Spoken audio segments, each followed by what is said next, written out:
The Grand Ballroom of the Ritz-Carlton sparkled with crystal chandeliers and success as Davidson Industries elite gathered to celebrate my father's retirement. 40 years of building the country's largest steel manufacturing empire had earned him this moment of glory. I adjusted my Chanel dress, not that anyone here would recognize it as anything but trying too hard, and watched the scene unfold from my assigned seat, the children's table. "Here's your place card, Emma," my sister Diana smirked, placing it between a 7-year-old's dinosaur placemat and a 9-year-old's coloring book.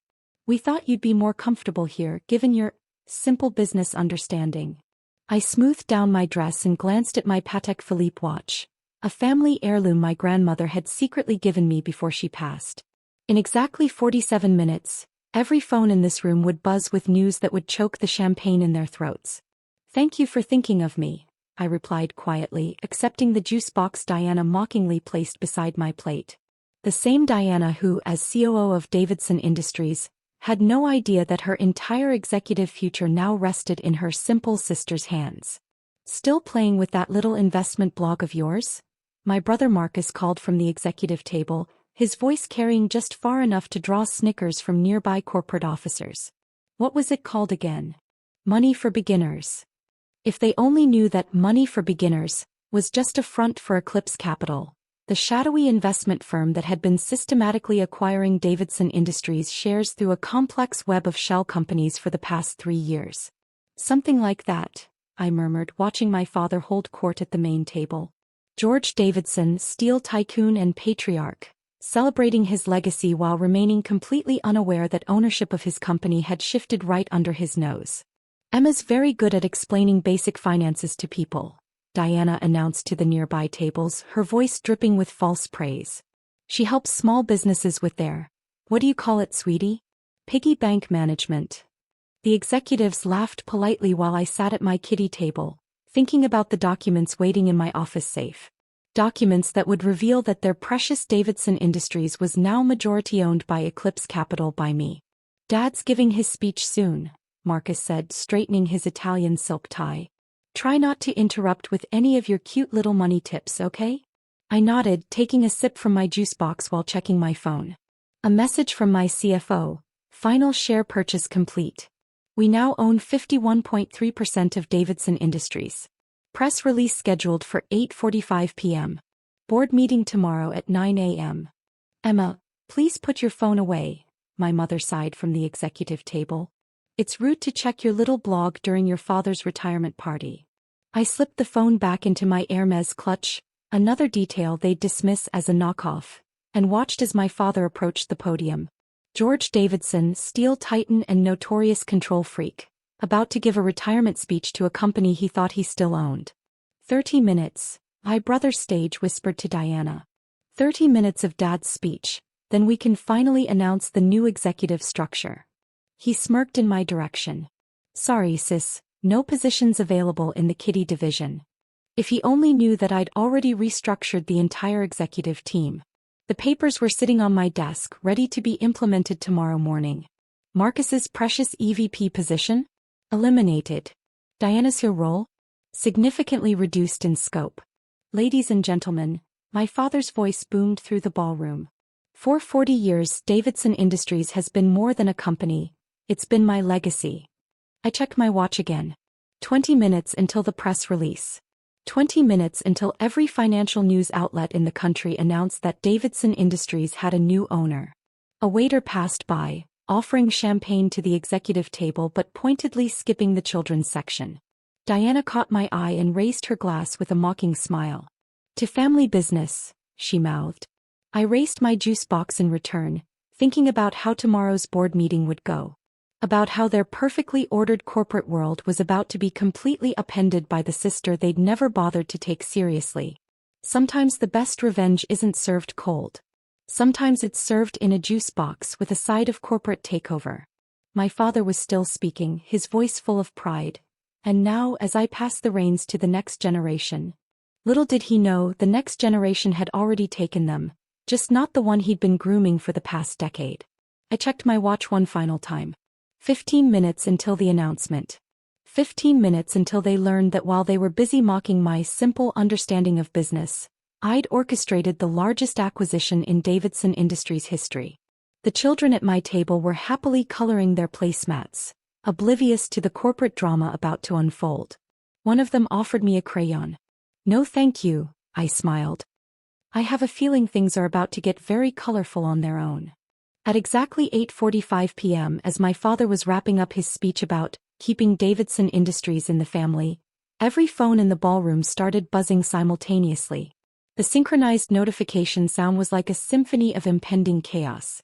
I watched as Diana, mid-sip of her champagne, glanced at her phone. The crystal glass froze halfway to her lips.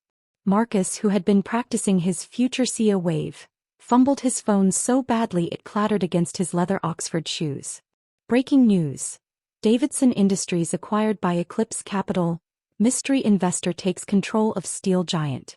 The ballroom's ambient chatter died as executives started frantically checking their phones, their faces shifting from confusion to panic.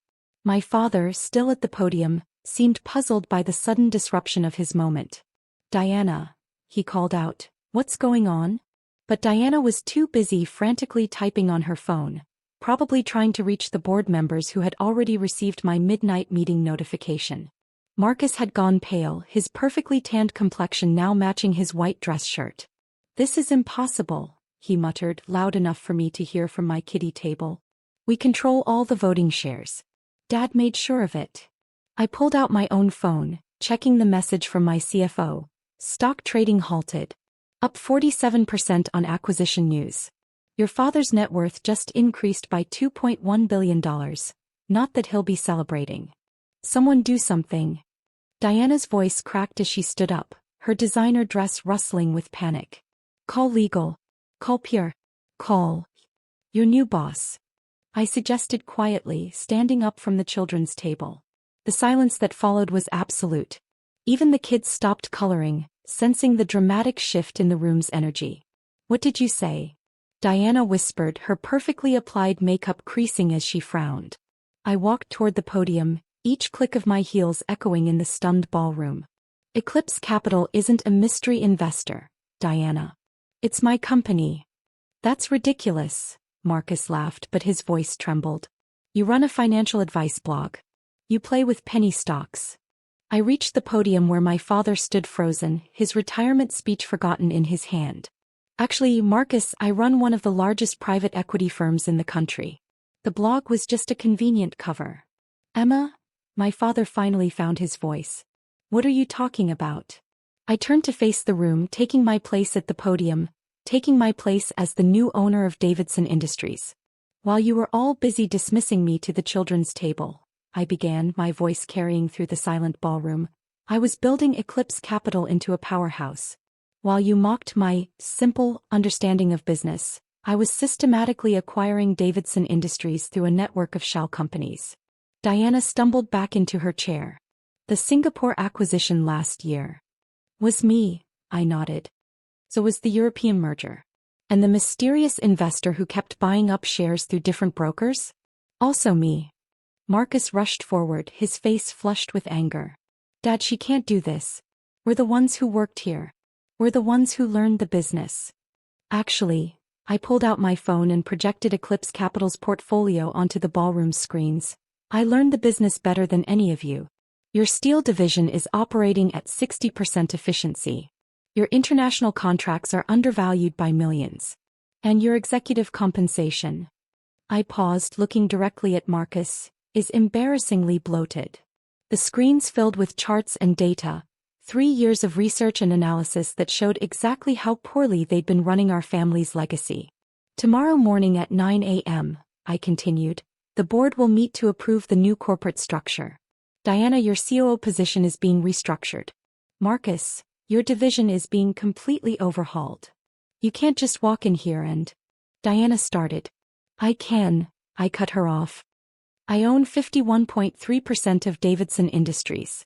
Which means I can do exactly what you've been doing to me for years. Decide who sits at which table." The next few moments in the ballroom felt like a slow-motion scene from a corporate thriller. My father, the great George Davidson, gripped the podium for support as 40 years of assumed control crumbled around him. The executives who had laughed at my juice box earlier were now frantically checking their company stock options on their phones. The numbers don't lie, I continued, clicking through the presentation on the screens. While you were all focused on maintaining the status quo, Davidson Industries has been losing market share to more innovative competitors. Our Asian markets are underperforming by 40%. Our European contracts are bleeding money. Those markets are complex, Diana protested weakly. The international business environment is exactly what I specialized in while you thought I was playing with my blog. I cut her off. Eclipse Capital has turned around 17 international steel manufacturers in the past 5 years. Which is why our first order of business will be completely restructuring Davidson's global operations. Marcus surged forward, his face red with rage. This is our company. We worked here our whole lives while you sat around writing articles about penny stocks. Actually, I pulled up another screen. While you were working here, I was building this. The screens filled with Eclipse Capital's complete portfolio, over $50 billion in assets under management, with successful turnarounds in every major industrial sector. Those small businesses I helped? I continued, enjoying the way Marcus's face paled further. They were test cases for our management systems. The basic financial advice I gave? It was based on strategies that have generated 300% returns for our investors. My mother, who had been sitting in shocked silence, finally found her voice. Emma, darling, surely we can discuss this as a family. Like you discussed seating arrangements tonight? I asked quietly. Or like you discussed my role in the company all those times I tried to contribute ideas. I pulled up another document on the screens, years of correspondence where my suggestions for company improvements had been ignored or dismissed. Proposals for efficiency improvements, market expansion plans, innovative manufacturing processes, all filed away with condescending notes about my cute attempts to understand the business. Your leadership, I addressed the executive table, has been running this company on outdated models and personal favors. Tomorrow that changes. I nodded to my assistant who had quietly entered the ballroom. She began distributing tablets to the board members present. These contain the complete reorganization plans. New management structure, streamlined operations, and innovative manufacturing processes that will bring Davidson Industries into the modern era. Diana grabbed a tablet, her hands shaking as she scrolled through the documents. This is brilliant, I suggested. That's what the independent auditors said when they reviewed it. They estimated these changes will increase company value by 60% within 18 months. My father finally stepped forward, his retirement speech crumpled in his hand. Why, Emma? Why do it this way? I turned to face him, thinking about all the family dinners where he'd dismissed my ideas, all the board meetings I'd been barred from, all the times my business acumen had been reduced to cute attempts at understanding his world. Because you never would have listened any other way, I replied. Because to you and everyone in this room, I was just the daughter who didn't understand real business.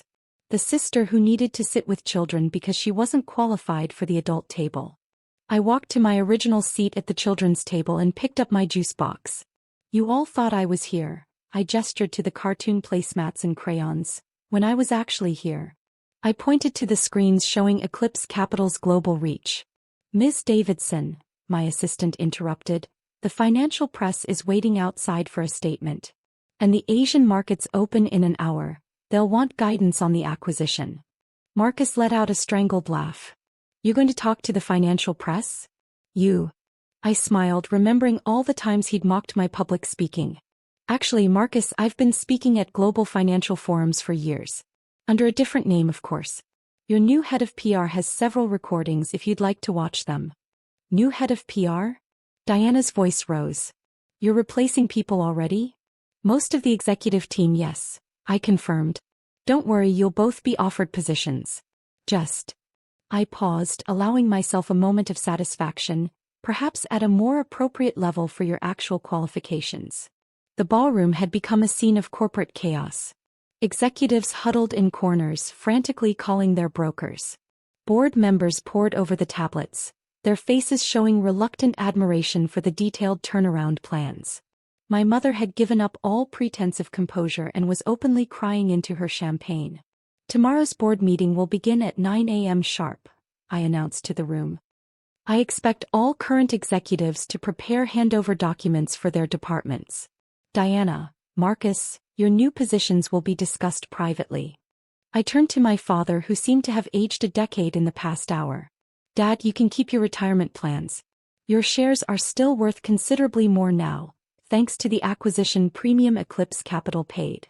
And what about family? He asked quietly. What happens to that?